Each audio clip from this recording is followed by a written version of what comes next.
بسم الله الرحمن الرحيم. السلام عليكم ورحمة الله وبركاته.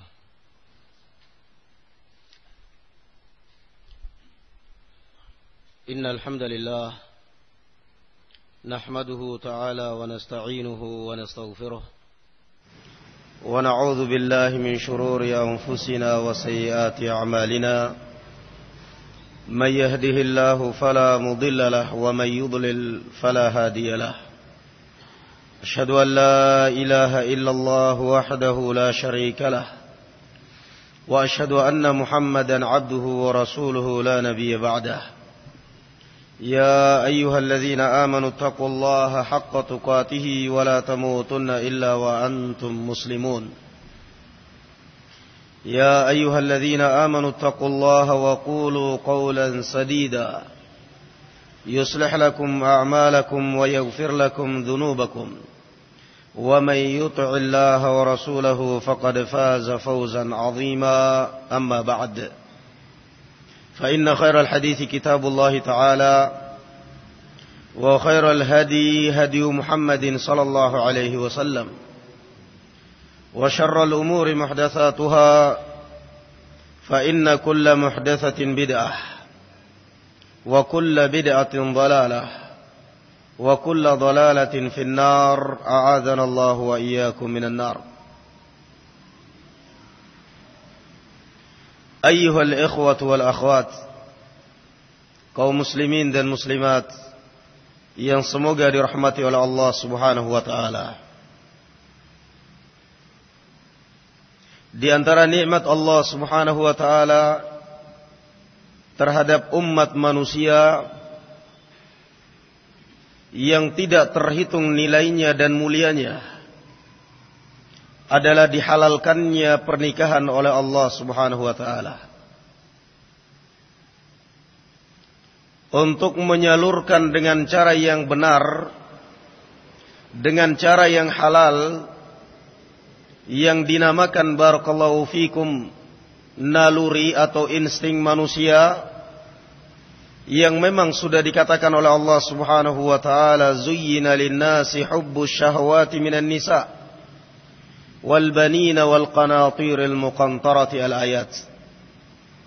Dan dihiasi manusia ini dengan perasaan cinta kepada kaum wanita.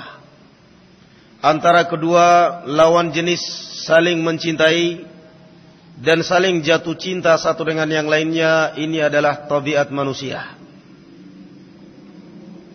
Maka Allah Azza wa Jalla kemudian mengajarkan dan mensyariatkan kepada kita satu cara untuk menyalurkan tabiat kita ini, naluri kita ini, dengan cara pernikahan yang halal. Allah Azza wa Jalla memerintahkan kepada kita, fanqihu ma taba lakum minan nisa'i mathna wa thulatha wa ruba'. Allah Azza wa Jalla memerintahkan kepada kita untuk menyalurkannya lewat jalur pernikahan. Kata Rasulullah sallallahu alaihi wasallam, ya ma'syarasy syabab, man istata'a minkumul ba'ata falyatazawwaj, fa innahu aghaddu lil basar wa ahsanu lil faraj. Wahai sekalian para pemuda, barang siapa di antara kalian yang mampu untuk melangsungkan pernikahan, maka hendaknya dia menikah. Mampu nafkah, mampu melayani istri lahir dan batin, itulah kemampuan, maka hendaknya dia menikah. Karena sungguhnya dengan pernikahan dia akan lebih kuat untuk menahan nafsu dan syahwatnya, dan akan lebih kuat untuk menahan pandangan dari yang muharramat. Itulah cara Islam menyalurkan dan mengarahkan barakallahu fikum manusia untuk menyalurkan kemauan dan juga naluri dia. Namun barakallahu fikum, Islam tidak mensyariatkan syariat begitu saja kemudian ditinggal. Islam mensyariatkan kepada kita syariat, namun kemudian kita dibimbing bagaimana cara melakukannya dan bagaimana cara menjalaninya. Yang namanya juga pernikahan kan namanya di dalam bahasa kita kan rumah tangga. Cuman ditambahin tangga aja dari rumah. Bagaimana sih kita membangun rumah? Ketika kita membangun rumah tentunya kita akan memilih yang paling baik. Mulai dari pilihan lokasi. Kemudian barakallahu fikum peralatannya, dari tukangnya bahkan. Dari bahan bakunya bahkan. Kita akan menentukan yang terbaik. Karena kita sekarang akan membangun rumah, bukan membangun tenda atau perkemahan. Kalau kita mau membangun kemah pengungsian atau tenda pramuka misalnya, nggak perlu mencari bahan yang baik-baik. Yang penting nggak panas saja pokoknya. Ikat aja di pohon, selesai. Tapi kita ini mau membangun rumah yang kita akan tinggali bersama istri kita nantinya, bersama anak kita nantinya, yang kita akan tinggali sekian tahun, dan bahkan ketika kita meninggal kita akan wariskan kepada anak cucu kita nantinya. Begitulah kalau kita membangun rumah. Maka demikian pula syariat Islam mensyariatkan kepada seorang laki-laki ketika hendak membangun rumah tangga, agar hendaknya memilah-milih. Mulai dari lokasi nantinya, kemudian bahan bakunya, dan selanjutnya.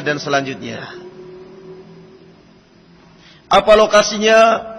Kata Rasulullah sallallahu alaihi wasallam, "Tunkahul mar'atu li arba'in, li jamaliha wa li maliha wa li hasabiha wa li diniha. Fadhfar bidzatid dini taribat yadak." Cara mencari lokasi dan mencari bahan baku, kata Rasulullah sallallahu alaihi wasallam, kebanyakan orang menikahi wanita karena memilih kecantikannya, karena memilih hartanya, karena memilih nasabnya, dan juga seringnya membelakangkan agama. Tetapi adapun kamu wahai seorang muslim, carilah wanita yang beragama. Karena yang awet ini adalah agama. Kalau cuman kecantikan barakallahu fikum kan bisa dipoles, bisa dioperasi plastik. Hidung mancung, ternyata kena sinar matahari meleot itu. Operasi plastik. Pipi putih, menor seperti itu wajahnya. Ternyata tertipu, umur sudah 50 tahun. Tapi agama apa bisa kita ditipu? Enggak akan bisa. Agama sampai tua dan bahkan sampai meninggal pun dibawa. Sehingga Rasulullah mengatakan, "Fadhfar bidzatid din." Kalau kamu mau ingin mengharapkan kebahagiaan dan kesejahteraan di dunia dan di akhirat, carilah wanita yang memang benar-benar agamis orangnya, yang beragama, yang rajin ibadah. Kalau enggak, kamu akan binasa. Lihat aja pernikahan para artis. Apa mereka motif agama? Enggak. Motif kecantikan. Maklum artisnya sedang tampil, tentunya tidak akan mungkin tampil dalam keadaan dandanan serba pelepotan seperti itu. Mesti dia akan dandan dengan seindah dan semewah mungkin, supaya orang memandang bahwa dia dalam keadaan cantik dan ayu. Tergiur orang yang memandangnya. Dia pun nikah. Setelah menikah, 1 minggu, 2 minggu, 1 bulan, la ilaha illallah, ternyata justru menjadi budak sang suami tadi ini. Merasa bahwa dia istrinya ini cantik. Setiap bercermin, ya Allah, wajah saya cantik seperti ini, kenapa mau dengan laki-laki yang seperti itu? Mukanya badak lagi katanya. Akhirnya direndahkan dan dihinakan suaminya. Tidak lama terjadi perceraian. Beda kalau agama. Agama adalah satu-satunya penilaian kamu. Syukur-syukur kalau terkumpul 4 hal ini. Sudah kaya, dari keturunan terpandang, wajah cantik, agamanya juga luar biasa. Kalau terkumpul pada 4-4-nya perkara 4 perkara ini kepada seorang wanita, Masya Allah. Jangankan bujangan yang sudah nikah pun juga mau nikah. Kalau dapat yang seperti itu. 4-4-nya terkumpul. Ini cara memilih barakallahu fikum bahan baku. Kenapa Rasulullah SAW memusatkan perhatian kita kepada agama? Fadfar bidzatid dini taribat yadak. Yang pertama, karena yang namanya pernikahan ini bukan prosesnya setahun 2 tahun, tetapi prinsipnya adalah seumur hidup, akan selalu mendampingi kita siang dan malam. Yang namanya istri dikatakan oleh Allah Subhanahu wa taala, hunna libasul lakum wa antum libasul lahunna. Kamu adalah pakaian dia dan dia adalah pakaianmu. Apa sih fungsinya pakaian ini? Apa sekedar keindahan saja? Enggak. Kalau fungsinya pakaian ini sekedar keindahan aja, ya contohnya orang yang menikah dengan wanita karena tergiur dengan kecantikannya. Enggak peduli walaupun dia ngambil di pinggir jalan. Apa fungsi utama daripada pakaian ini? Fungsi pakaian kita, fungsi utama daripada pakaian yang kita pakai ini adalah menutup aurat kita. Kita mencari seorang wanita yang beragama, dia akan selalu menutupi kekurangan kita, dia akan selalu menutupi aib kita, dia akan selalu membantu kita ketika kita kurang mampu di dalam rumah tangga. Dia akan selalu memaafkan dan memaklumi kesalahan dan kekurangan kita di dalam rumah tangga. Dan dia tidak akan selalu merongrong atau bahkan barakallahu fikum merusak nama baik kita. Ini yang pertama. Kenapa kita disyariatkan untuk mencari lahan dan bahan baku yang salihah, yang beragama tadi ini. Wanita barakallahu fikum adalah pendamping hidup kita, yang nantinya akan menjaga aib kita, akan menjaga kehormatan kita. Yang kedua, calon daripada istri kita ini barakallahu fikum adalah merupakan guru pertama kali terhadap anak-anak kita nantinya kalau kita punya anak. Guru pertama kali ada siapa? Ibunya di dalam rumah. Lihat aja kalau ada orang menikah, suaminya orang Jakarta, istrinya orang sini Purwokerto misalnya. Coba aja lihat ketika anaknya sudah bisa bicara. Kira-kira bicaranya lolo gua-gua atau fak misalnya. Kurang lebih yang kedua lah. Ibu adalah pengaruh pertama, guru pertama, figur pertama di dalam rumah, tauladan pertama di dalam rumah untuk anak-anak kita. Sehingga ketika kita mencari lahan yang subur, lahan yang baik, yang indah, lahan yang baik, bahan baku yang baik, yakni wanita yang salehah, maka berarti kita telah menyerahkan anak kita, calon pewaris kita, calon ahli waris kita, kita telah menyerahkannya kepada guru yang baik, guru yang berakhlak mulia, yang mendidik dia untuk selalu menghormati abahnya atau ayahnya. Akan mendidik dia untuk menghormati ayahnya, untuk segan kepada bapaknya, dan bukan mendidik dia untuk selalu membela ibunya dan memihak kepada dia. Na'udzubillah. Ini faktor kedua kenapa kita diperintahkan untuk mencari wanita yang salehah sebagai bahan baku bangunan kita ini dan sebagai lahan untuk bangunan kita ini. Yang ketiga, barakallahu fikum, kenapa kita diperintahkan untuk mencari wanita yang salehah ketika hendak membangun rumah tangga? Karena wanita yang salehah adalah merupakan salah satu asasun min isasis as-sa'adah, salah satu fondasi daripada kebahagiaan seorang laki-laki.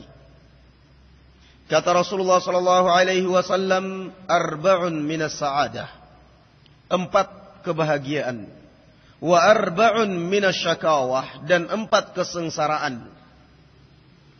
4 daripada kebahagiaan atau pilar daripada kebahagiaan ini, yang pertama adalah al-mar'atu salihah, ketika mendapatkan seorang pendamping hidup yang salihah, ketika mendapatkan seorang wanita yang salihah. Yang kedua adalah al-jarus salih, ketika hidup bertetangga dengan orang yang saleh, orang yang baik, orang yang saling memaklumi. Yang ketiga, barakallahu fikum, al-maskanul wasi', rumah yang luas, tempat tinggal yang luas. Yang keempat, barakallahu fikum, al-markabul hani, kendaraan yang indah. yang bagus, bahagia dunia luar biasa. Istrinya wanita salehah, istrinya wanita yang kalau seandainya suaminya salah memaklumi, memaafkan. Kalau suaminya ada kekurangan melengkapinya, menutup kekurangan tersebut. Kalau ada aib menutupi aib dia. Wanita yang salehah, luar biasa. Apa enggak bahagia suami seperti ini? Ditambah lagi hidupnya bertetangga dengan orang yang baik, rumahnya luas, juga kendaraannya ada, bisa menutupi, bisa menjadikan anak-anaknya iffah, menjaga diri. Sebaliknya kata Rasulullah, dan 4 kesengsaraan. Al-mar'atus su. Yang pertama adalah wanita atau istri yang jelek akhlaknya, yang merongrong suaminya. Istri yang kata orang ada uang abang disayang, tak ada uang abang ditendang. Suaminya pulang dengan membawa hasil dagangan omset 100 ribu. Masya Allah, senyumnya manis sekali nyambutnya. Dipanggil semua anak-anaknya. Nah, itu salaman sama bapak itu. Bapak baru datang kerja capek dipijitin itu. Apa perlu dibantu itu anak-anak untuk mijitin, Pak? Jangan dibantu anak-anak. Dibantu jangan, anak-anak suruh pergi semua katanya. Tapi kalau giliran suaminya pulang dengan omset yang berkurang, langsung disidang di depan pintu. Berapa hasilnya hari ini? Alah mak, hari ini lagi sepi, nggak ada pembeli. Alhamdulillah ini dapat 30 dasar. Biasanya 100, masa ini 30. Kamu mampir di mana sih? Sini HP-mu, sini dompetmu, tak periksa sini. Disidang di depan pintu. Sudah suaminya pulang ke rumah dalam keadaan panas, dagangan yang nggak laku, di depan pintu disidang lagi oleh istrinya. Apa nggak gelap mata suami seperti itu? Al-mar'atus su. 4 kesengsaraan seorang barakallahu fikum ketika mendapatkan yang pertama adalah istri yang jelek. Istri yang hanya barakallahu fikum, yang hanya mengambil manfaat dari suami, tidak pernah berpikiran membantu suami untuk bermanfaat di dalam keluarga. Hanya mau taunya mengharapkan dari suami, tetapi tidak pernah berpikiran untuk membantu suami meringankan beban rumah tangga. Yang kedua adalah al-jarusu. Sudah istrinya seperti itu, dapat tetangganya lebih jelek lagi dari istrinya. La ilaha illallah. Di dalam rumah perang, keluar rumah perang. Di dalam rumah ribut dengan istrinya, keluar oleh tetangganya dicemooh. Walah mas, sengsara benar sampean hidupnya seperti itu, mau ganti katanya. La ilaha illallah. Dapat tetangga bukannya mendamaikan, malah mengejek, malah ribut dengan tetangganya sisan. Wal maskanu dhayyiq. Yang ketiga kesengsaraan kata Rasulullah sallallahu alaihi wasallam adalah maskanu dhayyiq, rumahnya sempit. Yang keempat al-markabul hani, al-markabus su, kendaraan yang jelek. Jalan dikit mogok. Starter knalpotnya copot. Ya Allah, apa kira-kira nikmatnya hidup seperti ini? Sudah di dalam rumah terus dibantai oleh istrinya. Mau pindah kamar, nggak ada kamar lagi di rumah kecuali 1 kamar itu. Ya pingin nyingkirlah malam ini biar saya ngunci di kamar dulu. Nggak bisa karena rumah cuma 1 kamar. Mau nggak mau akhirnya tidur di depan rumah, diusir oleh istrinya. La ilaha illallah. Apa nggak sengsara? Mending dapat tetangga yang soleh mas, daripada tidur di situ, tidur di rumah saya aja. Mudah-mudahan Allah memberikan hidayah pada istrimu. Enggak.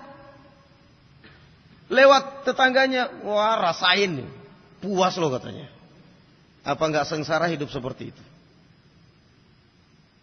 Sudahlah, barangkali saya pergi jalan-jalan dulu 1 jam 2 jam. Barangkali pulang nanti istri saya jadi baik lagi. Sudah ambil motor lah. Ambil motor di starter mogok lagi. Ya Allah. Jalan baru 1/4 menit, baru 10 menit di jalan mogok. Astagfirullah, nasib apa saya ini kata. Kata Rasulullah, wa arba'un minasyakawah. 4 kesengsaraan. Sengsara luar biasa. Tapi masih mending kalau agamanya bertahan. Artinya dia sengsara dunia tapi di akhirat insya Allah bahagia. Karena demikian pentingnya dan besarnya peranan seorang istri di dalam rumah, maka perlu sekiranya barakallahu fikum kita melihat setelah adanya pernikahan, adanya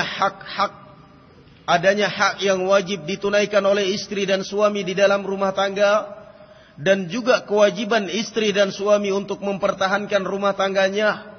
Jangan sampai, ini kan rumah, masa rumah cuma lecet sedikit catnya langsung diborakin sekalian, kan enggak. Dicat, diperbaiki. Demikian pula rumah tangga.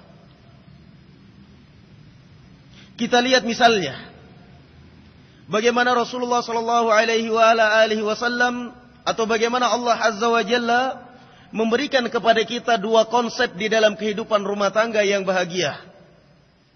Konsep yang pertama adalah ketika rumah tangga dibangun waja'ala bainakum mawaddatan warahmah. Dibangun di atas kasih sayang dan saling merahmati. Istri suami merahmati istrinya, istri menghormati suaminya, akan terbangun rumah tangga yang sakinah, yang tenang. Waja'ala bainakum mawaddah. Ketika terjalin saling mencintai antara suami dan istri di dalam rumah tangga, maka akan terjalin kebahagiaan dan kenikmatan yang luar biasa. Yang kedua, barakallahu fikum, konsep yang kedua, ketika seorang suami dan istri merasa sukna antara satu dengan yang lainnya, merasa percaya dan tenang satu dengan yang lainnya. Litaskunu ilaiha wa ja'ala bainakum mawaddatan warahmah. Yang kedua adalah sukna. Ketika sang istri percaya pada suaminya dan sang suami percaya pada istrinya, maka akan timbul rasa cinta dan rasa merahmati satu dengan yang lainnya. Tapi kalau sudah timbul rasa curiga di dalam rumah tangga, sang suami selalu mencurigai istri, sang istri selalu mencurigai suami, maka jadilah di dalam rumah tangga Tom Jerry sudah. Kucing-kucingan. Syukur-syukur kalau cuman kucing-kucingan, yang repot kalau kucing dan tikus. Berantem terus, udah umpet-umpetan, berantem terus lagi. La ilaha illallah. Allah Subhanahu wa taala memberikan kepada kita dua konsep ini. Mau ingin rumah tanggamu terjalin di atas kebaikan, maka hendaknya membina rumah tangga di atas saling mempercayai antara satu dengan yang lainnya. Litaskunu ilaiha. Sang suami merasa tenang dia dengan istrinya. Sang istri merasa tenang dia dengan suaminya. Apa gunanya kalau kemudian istri percaya kepada suami 100%, ternyata sang suami selalu membayangkan wanita lain. Memang wajahmu cantik, tetapi tak secantik yang tadi kulihat di jalan. Ya Allah, istrinya sudah dandan, poles, cantik gitu, dibilang seperti ini. Memang kau cantik, tetapi dia kerjanya memandang wanita lain. Demikian pula sebaliknya kalau terjadi kepada istri. Di hadapan suaminya dia hilang rasa percaya. Hilang rasa percaya terhadap suaminya. Dia selalu mencurigai suaminya, dikemanakan uang suami saya ini. Jangan-jangan suami saya nggak cinta kepada saya. Jangan-jangan istri saya nggak cinta lagi kepada saya. Terus rasa curiga seperti itu. Dari sini kemudian syaitan memupuk bibit permusuhan. Dan pada akhirnya berakhir dengan perceraian. Na'udzubillah.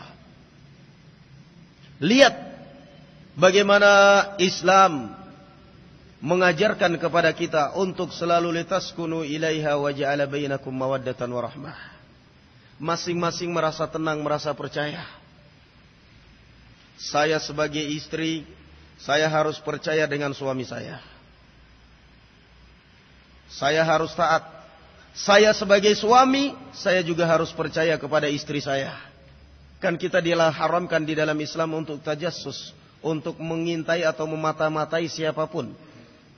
Kecuali dalam kondisi-kondisi tertentu, barakallahu fikum. Dan juga yang ketiga, kita lihat bahwa yang namanya barakallahu fikum rumah tangga, suami dan istri, namanya juga rumah, cuman ditambahin tangga, kan begitu. Kadang-kadang rumah kalau kena angin puting beliung itu ambruk atapnya. Perbaikin lagi. Kadang-kadang kena gempa goyang. Begitulah rumah tangga. Begitulah rumah tangga.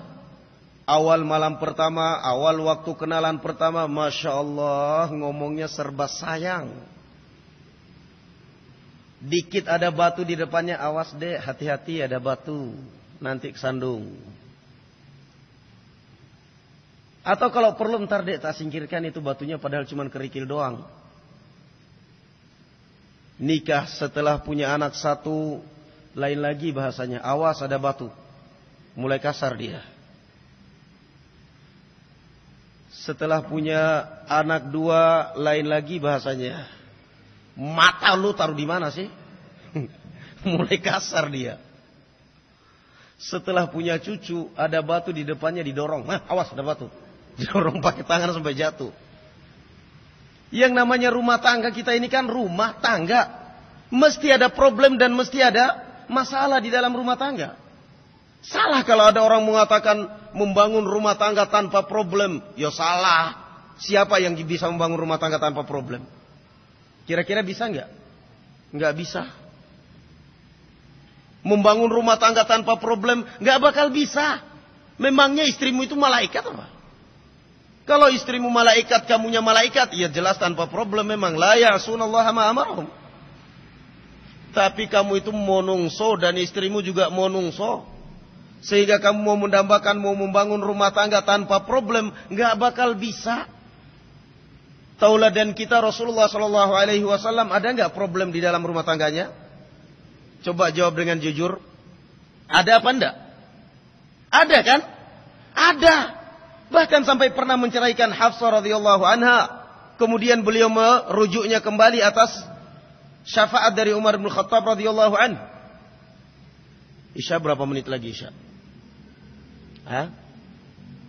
Masih lama. Kalau udah dengar azan di luar baru berhenti. Thayyib. Rasulullah sallallahu alaihi wasallam rumah tangganya ada problemnya. Bahkan sampai beliau bersumpah untuk tidak menggauli semua istri-istrinya selama 1 bulan penuh. Karena tuntutan di dalam rumah tangga. Masih aja mau membayangkan mau membangun rumah tangga tanpa problem, gak bakal bisa. Yang namanya rumah tangga ya sama rumah. Kadang-kadang rumah kena longsor, ambrok, dibangun lagi. Kadang-kadang rumah kena puting beliung, kadang-kadang begitulah rumah tangga. Kadang-kadang berantem, kadang-kadang ribut, kadang-kadang cekcok. Namun yang terbaik barakallahu fikum adalah bukan membangun rumah tangga tanpa problem, tetapi mengatasi problem rumah tangga tanpa problem. Gitu kan enak. Yang namanya problem selama kamu hidup di dunia akan ada. Tetapi bagaimana cara mengatasi problem ini? Itu yang sangat penting. 6. Demi untuk berlangsungnya rumah tangga dan demi untuk terjalinnya al-mawaddah war-rahmah. Cara mengatasi problem rumah tangga demi untuk menjaga keutuhan rumah tangga kamu ayyuhal muslim. Yang pertama barakallahu fikum adalah saling memaklumi dan saling memahami akan kekurangan masing-masing. Kalau kamu melihat dari istrimu kesalahan, sadarlah wahai suami bahwa kamu juga banyak salahnya. Demikian pula sebaliknya. Kalau istri melihat kesalahan dari suaminya, sadar bahwa kamu juga ada salahnya. Saling memaklumi dong. Saling memaklumi. Sang suami melihat wajah istrinya, aduh, dulu waktu nazar kamu cantik, sekarang kok nggak cantik sih? Ya kamu juga cerminan dong, sekarang juga kamu udah nggak tampan kok. Demikian pula sebaliknya. Sang istri melihat suaminya, aduh mas, sekarang kok rambutmu udah 2 warna sih? Padahal saya masih cantik begini, masih banyak yang mau kalau saya janda. Jangan gitu dong. Bercerminlah Anda wahai wanita. Pipimu sebentar lagi keripot. Rambutmu mungkin sebentar lagi 3 warna atau 2 warna. Namanya dunia. Dunia mau mendambakan selamanya yang abadi, selamanya cantik terus selamanya, nggak bakal. Selalu barakallahu fikum memaafkan dan selalu berusaha untuk mengembalikan kesalahan kepada diri masing-masing. Istri saya salah, ya saya juga berarti salah. Dan bahkan kebanyakan kesalahan istri karena suami. Namanya istri kok tergantung suaminya. Naam. Istri bandel kadang-kadang karena suaminya. Bagaimana istri mau taat kepada suami? Istrinya setiap hari makannya di warung. Suaminya makan di warung tiap hari, istrinya suruh makan kangkung sama tempe goreng di rumah. Bagaimana istri mau taat kira-kira? Naam. Saling memaklumi barakallahu fikum kesalahan masing-masing. Kalau melihat kekurangan, maka barakallahu fikum maklumilah dia. Manusia biasa. Mau ingin mencari wanita yang tidak ada kekurangannya, mau ingin mencari suami yang tidak ada kekurangannya nanti di dalam surga. Cara yang kedua untuk mengatasi problem di dalam rumah tangga barakallahu fikum sehingga terjalin rumah tangga yang tenang adalah barakallahu fikum selalu mengingat kebaikan masing-masing. Niscaya akan terjalin rumah tanggamu dengan baik. Ingat kebaikan suamimu wahai istri, dan ingat kebaikan istrimu wahai suami. Ketika istrimu berbuat salah, ambil aja atau kita ambil saja barakallahu fikum konsep di dalam Al-Quranul Karim, di dalam Islam. Bagaimana sih Islam mengajarkan kepada kita? Ketika orang berbuat satu kebaikan, berapa kali lipat dilipat gandakan oleh Allah Subhanahu wa taala pahalanya? 10 kali lipat. Ketika orang berbuat kejelekan, berapa dosa dicatat oleh Allah Subhanahu wa taala? 1. Kita kadang sebaliknya. Suami berbuat satu kesalahan atau istri berbuat satu kesalahan, dilipat gandakan 100 kali lipat. Bukan hanya 10 kali lipat. Tapi ketika istri dandan dengan cantik, ketika suami berbuat baik, baru segitu, tumben-tumbenan katanya. La ilaha illallah, serba salah pokoknya. Istrinya sudah capek-capek mau berusaha menampilkan di hadapan suaminya dengan penampilan yang terbaik dia. Datang-datang suaminya, waduh, kayak malampir aja katanya. La ilaha illallah. Don itu langsung hilang rasa percaya diri itu. Kenapa dia, apa faktornya? Kenapa dia berbicara seperti ini? Karena dia masih ada luka hati dengan perbuatan istrinya yang kemarin. Sekarang sok-sok gaya mau merayu saya lagi, kemarin belum minta maaf kan? Kamu kemarin berbuat salah belum minta maaf. Sekarang sok-sok gaya dandan di hadapan saya. Sorry mawon. Enggak begitu ya akhi. Enggak. Lihat bagaimana Allah Azza wa Jalla memberikan kepada kita akhlak dan memberikan kepada kita cara menilai kesalahan. Satu kesalahan Allah mencatatnya 1 dosa. Satu kebaikan dicatat oleh Allah Subhanahu wa taala 10 kali kebaikan. Kenapa kita enggak mau mencontoh yang seperti itu? Kali ini istri kita masakannya kurang garam. Maklum. Tambahin garam sendiri. Kenapa? Daripada harus ngelempar panci di luar, basar istri kurang ajar, capek-capek suami kerja kayak gini pulang-pulang masakin tanpa garam. Maklum, barangkali lupa. Carilah 100 barakallahu fikum 10 kebaikan dia. Selalu menghadirkan kebaikan. Demikian pula sang istri. Ketika melihat pada suaminya cacat, satu kekurangan, satu cacat, carilah 10 kebaikan suamimu atau lebih dari 10 kebaikan. Kata Imam Hamdun Al-Qassar radhiyallahu rahimahullahu taala, "Idza akhta'a akhun min ikhwanik fatlub lahu 90 udhran, fa in lam tajid fa antal ma'ibu." Jika kamu mendapati saudara kamu dan terlebih lagi istri kamu satu kesalahan, mendapati pada dia satu kesalahan, satu aib, satu kekurangan, satu kekeliruan, maka carikanlah untuk dia 90 udzur. 90 kebaikan untuk menutupi satu kesalahan tadi ini. Naam. Fa in lam tajid, dan kalau kamu tidak bisa juga mendapatkan uzur dia, tidak bisa mendapatkan kebaikan untuk menutupi kesalahan dia tadi ini, fa antal ma'ibu, maka memang berarti dasarnya elo yang kebangetan. Naam. Kadang-kadang seorang istri kalau udah marah dengan suaminya, la ilaha illallah. Padahal cuma sekali aja ini. Mas, jangan lupa ya mas, nanti pulang beliin bakso. Ya mam, mudah-mudahan gak lupa. Pulang sang suami ini dan lupa beli bakso.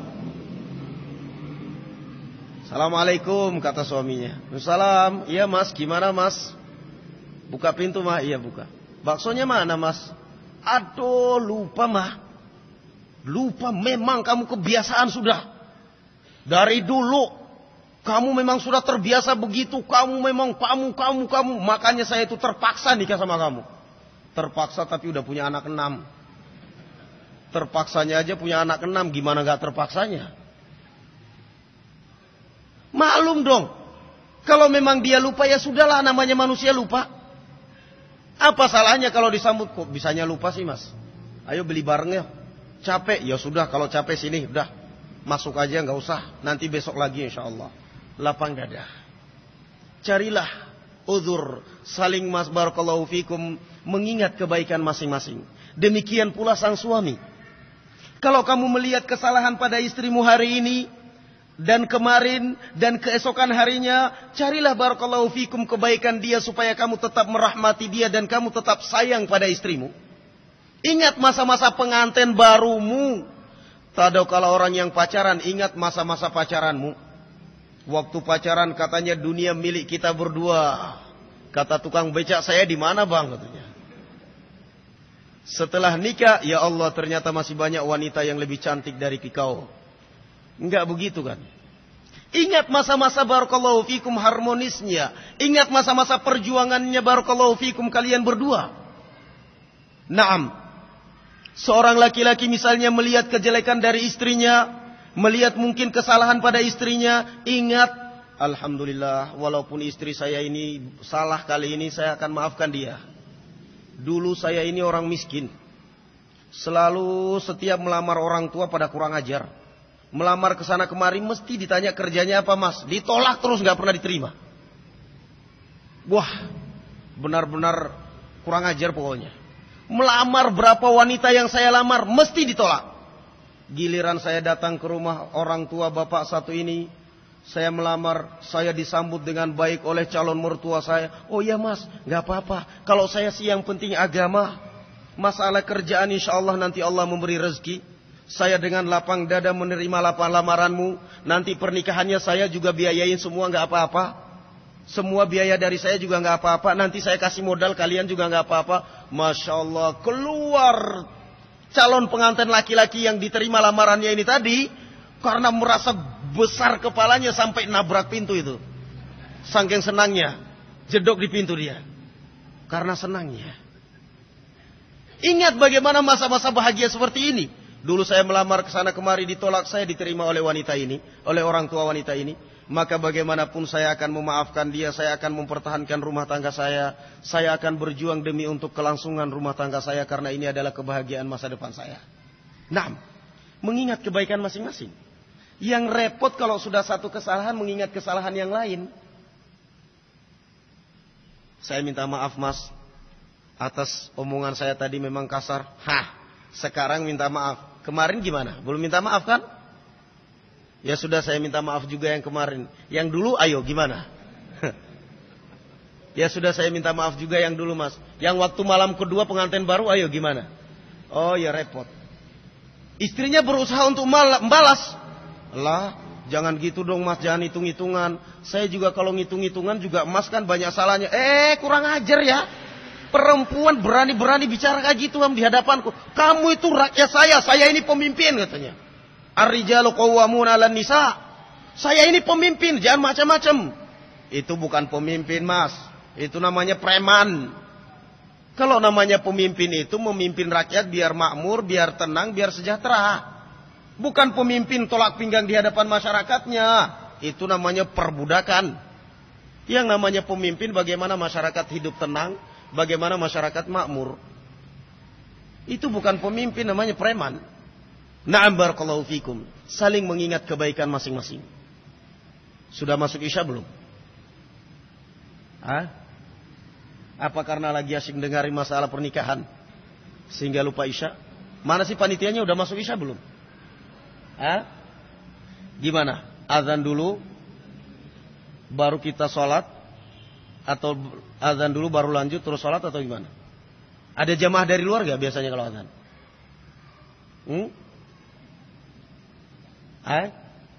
Kalau tidak ada jamaah dari luar, maksudnya biar azan habis itu kita lanjut baru sholat Isya.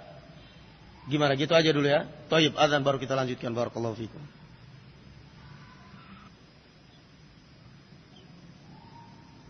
Thayyib, bismillah, kita lanjutkan.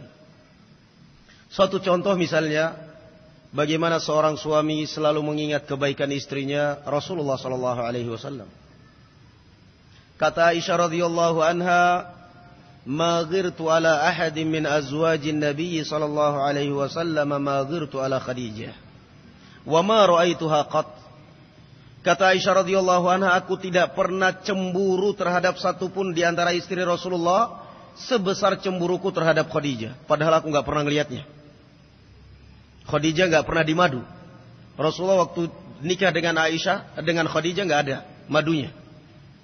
Kata Aisyah, aku tidak pernah melihat Khadijah, tapi cemburunya luar biasa kepada Khadijah. Apa rupanya di balik cemburu ini? Karena Nabi SAW selalu mengingat-ingatnya, mengingat Khadijah radhiyallahu anha. Kanat wa kanat. Kadang-kadang kata Aisyah, saya enggak kuat dan saya mengungkapkan rasa cemburuku ini. Marah, cemburu. Rasulullah sallallahu alaihi wasallam malah mengatakan, kanat wa kanat wa kanat wa kanat li min hawalad. Dulu Khadijah begini, begini, begini, begini, begini, dan juga saya punya anak dengan dia. Ayo mau apa? Selesai. Itulah contoh daripada suami yang baik. Khiyarukum khairukum li nisa'ihi. Wa ana khairukum li nisa'ihi. Sebaik-baik laki-laki adalah sebaik-baiknya laki-laki di hadapan istrinya. Jangan di hadapan istrinya berlagak sok berani, tolak pinggang. Giliran di terminal dihadapin preman, kabur. Terbalik dong. Fana'am barakallahu fikum. Selalu mengingat kebaikan masing-masing.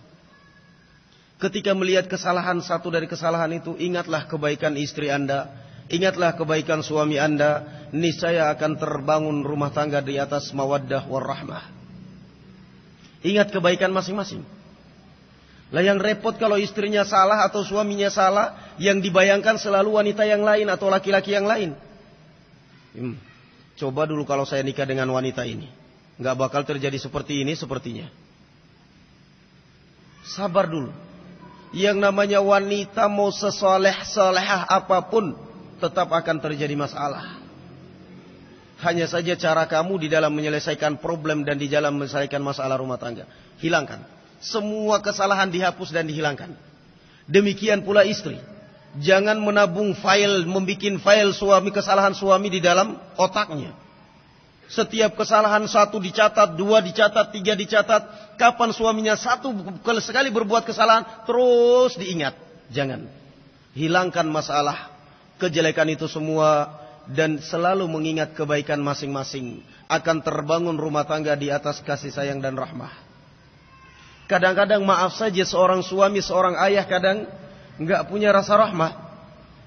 Memarahi istrinya, bahkan memaki-maki istrinya, atau bahkan sampai menampar istrinya di hadapan anaknya yang sudah tahu, yang sudah paham.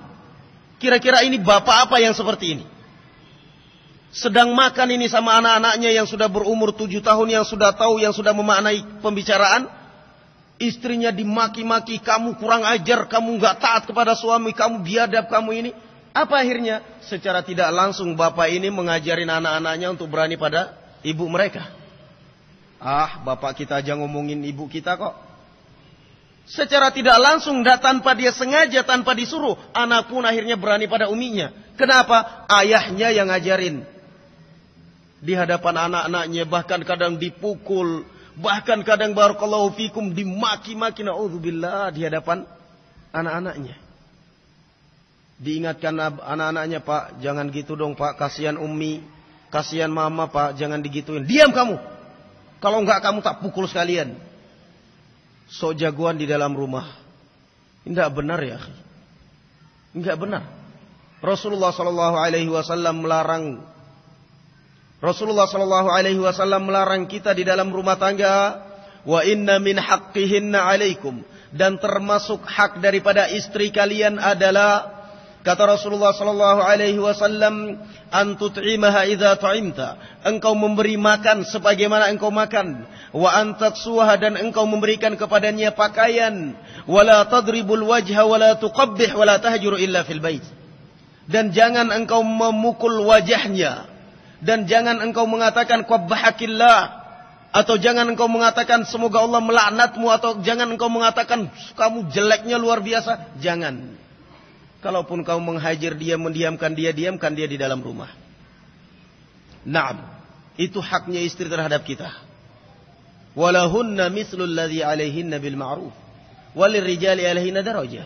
Dan wanita juga berhak mendapatkan apa yang kalian inginkan dari istri kalian, wahai kaum laki-laki.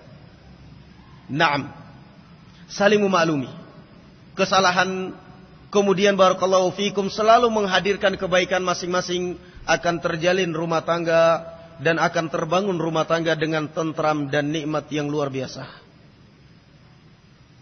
Naam, sehingga syaitan tidak ada peluang untuk menyusup di dalam rumah tangga kita. Semakin lama semakin harmonis rumah tangganya. Semakin punya anak banyak, semakin lama semakin tenang rumah tangganya. Fa na'am barakallahu fikum. Kenapa? Karena dibangun di atas taqwa Allah azza wajalla. Kalau mau ingin mengharapkan wanita salehah, istrimu saleh, maka hendaknya kamu wahai suami bangun dulu pada dirimu kesalehan. Kalau sang suami saleh, itu istri pun akan terpengaruh dia. Jangan kemudian barakallahu fikum mentang-mentang laki-laki arogan dengan sendirinya, tetapi hendaknya ingat qaulullah azza wajalla, innal ladzina amanu wa 'amilus shalihat sayaj'alu lahumur rahmanu wudda. Sesungguhnya orang yang beriman dan beramal saleh, Allah akan meletakkan rasa cinta di hati orang lain terhadap dia. Apa enggak kagum istrimu kepada engkau? Apa kira-kira enggak lengket cintanya istrimu kepada engkau? Bangun tengah malam, di mana suami saya ini? Ternyata lagi berwudu di kamar mandi. Di mana suami saya ini? Ternyata terdengar bacaan suara malam-malam, alhamdulillahi rabbil alamin, salat malam.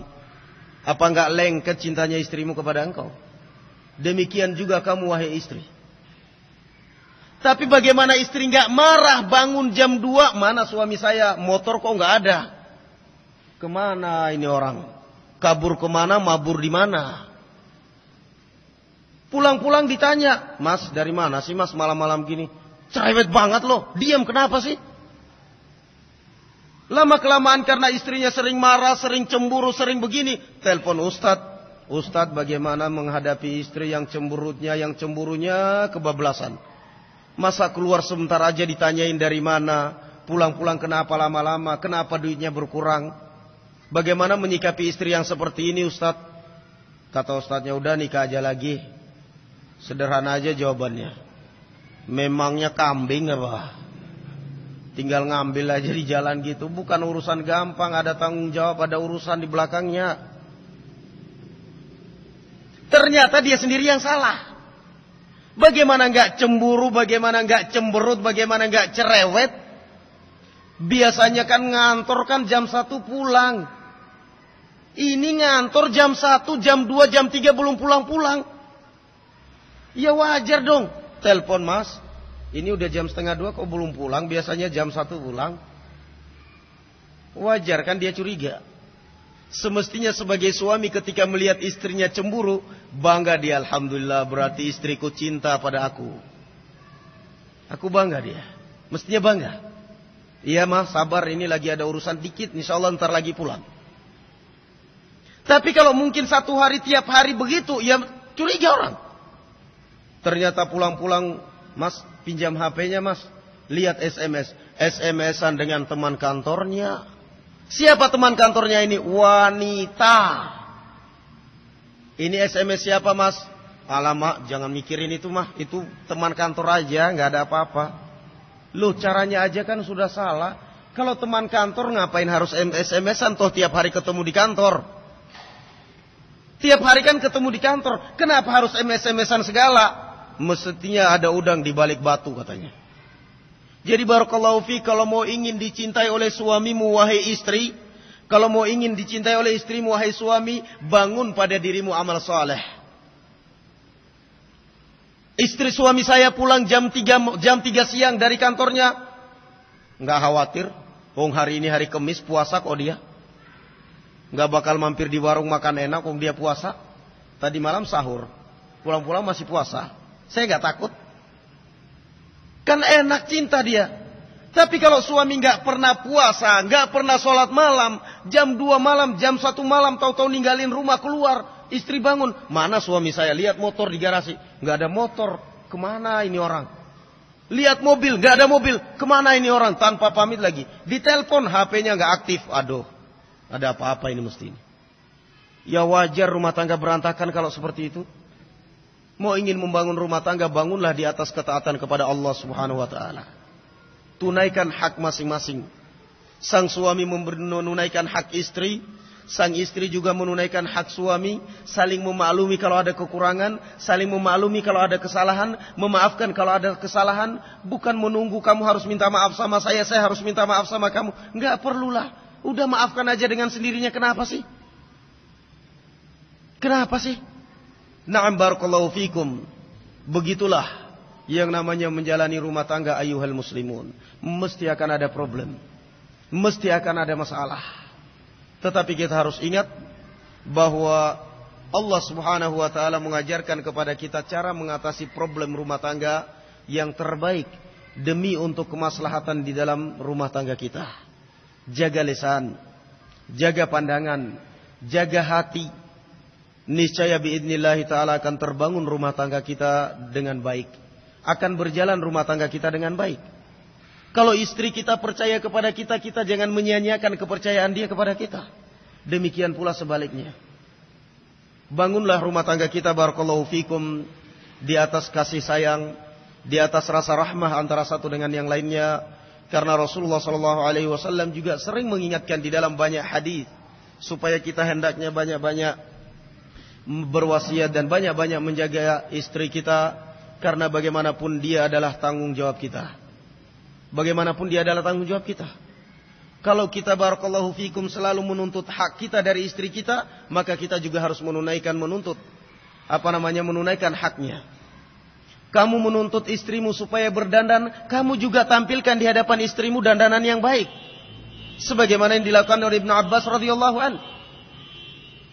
Ibnu Abbas ketika menafsirkan ayat walahunna mithlul ladzi 'alaihinna bil ma'ruf walirrijali 'alaihinna darajah, bahwasanya istri kalian juga berhak mendapatkan apa yang kalian inginkan. Ibnu Abbas radhiyallahu anhu juga berdandan di hadapan istrinya. Jangan istrinya dituntut berdandan terus sementara suaminya asal-asalan, kadang pakaian pulang dari kerja acak-acakan, bau 7 rupa lagi. Sementara istrinya luntur bedak dikit aja marah dia. Mana bedaknya? Lipstiknya mana? Jangan gitu. Saling barakallahu fikum memberikan haknya. Kalau kamu mengharapkan hak dari istrimu, maka juga kita harus menunaikan hak kita. Kita harus menunaikan hak dia, kewajiban kita terhadap dia. Memberi makan, membahagiakan dia, memberi nafkah lahir dan batin, kemudian mensiasati dengan cara yang baik barakallahu fikum ketika ada masalah. Terakhir, sebagai satu contoh suami yang bijak, yang hikmah di dalam rumah tangga, Az-Zubair ibn al-Awwam radhiyallahu anhu. Beliau menikah dengan seorang wanita yang bernama Atikah bintu Zaid ibn Amr ibn Nufail. Atikah radhiyallahu anha ini wanita yang salehah, rajin salat berjamaah di masjid. Dinikahi oleh Abdullah ibn Abi Bakar As-Siddiq radhiyallahu anhu. meninggal. Setelah selesai masa iddah, dinikahi oleh Umar bin Khattab radhiyallahu anhu, juga meninggal. Dan Umar bin Khattab terkenal orangnya cemburu. Namun dia tidak bisa berkuasa melarang istrinya untuk ke masjid dengan alasan rasa cemburu. Karena Rasulullah melarang kaum suami untuk melarang istri ke masjid. Umar bin Khattab radhiyallahu anhu meninggal. Setelah meninggal dilamar dan dinikahi oleh Az-Zubair ibn al-Awwam. Maka si wanita ini pun memberi syarat, saya mau menikah dengan anda tapi dengan syarat. Apa syaratnya? Jangan larang aku untuk sholat berjamaah di masjid.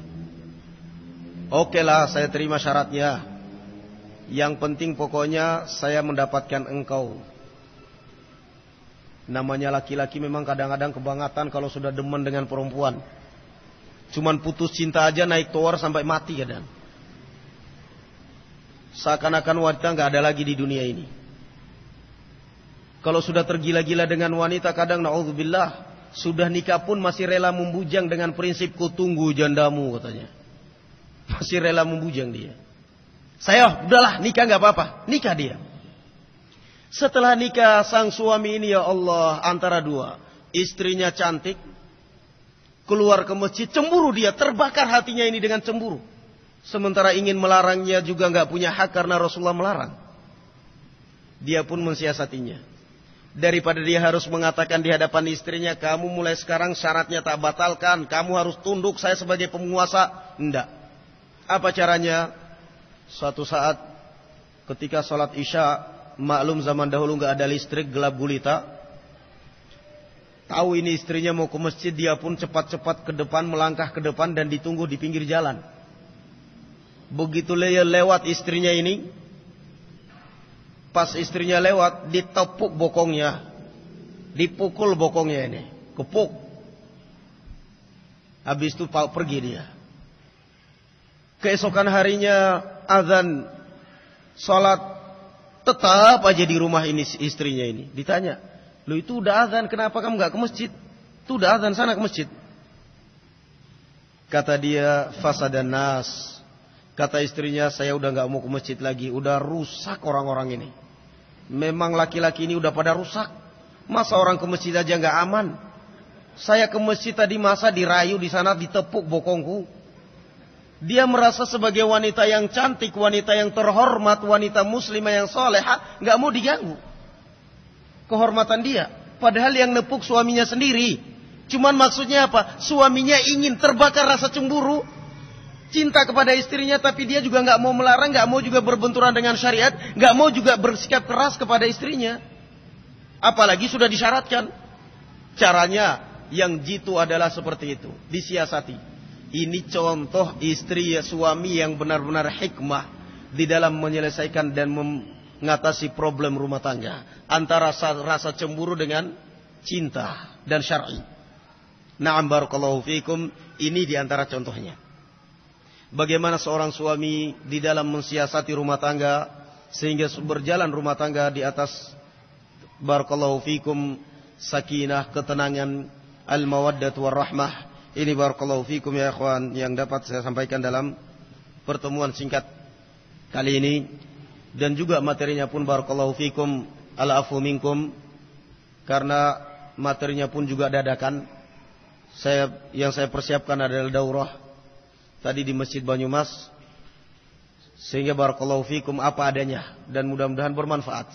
Walaupun apa adanya mudah-mudahan bermanfaat untuk diri saya pribadi. Dan juga barakallahu fikum untuk para pendengar semuanya. Semoga Allah subhanahu wa ta'ala mengkaruniakan kepada kita rumah tangga yang tenang, yang penuh kasih sayang dan rahmah. Dan semoga Allah subhanahu wa ta'ala memberikan kelembutan dan rahmatnya kepada para saudara-saudara kita dan saudari kita kaum muslimin yang tertimpa rumah tangganya dengan berbagai ujian dan malapetaka. Dan semoga Allah Azza wa Jalla mengkaruniakan kepada kita keturunan yang salih dan salihat. Wa sallallahu ala nabiyyina Muhammadin wa ala ali Muhammad. Wa subhanaka Allahumma bihamdik. Asyhadu an la ilaha illa anta astaghfiruka wa atubu ilaik. Assalamualaikum warahmatullahi wabarakatuh. Alhamdulillahirabbil alamin.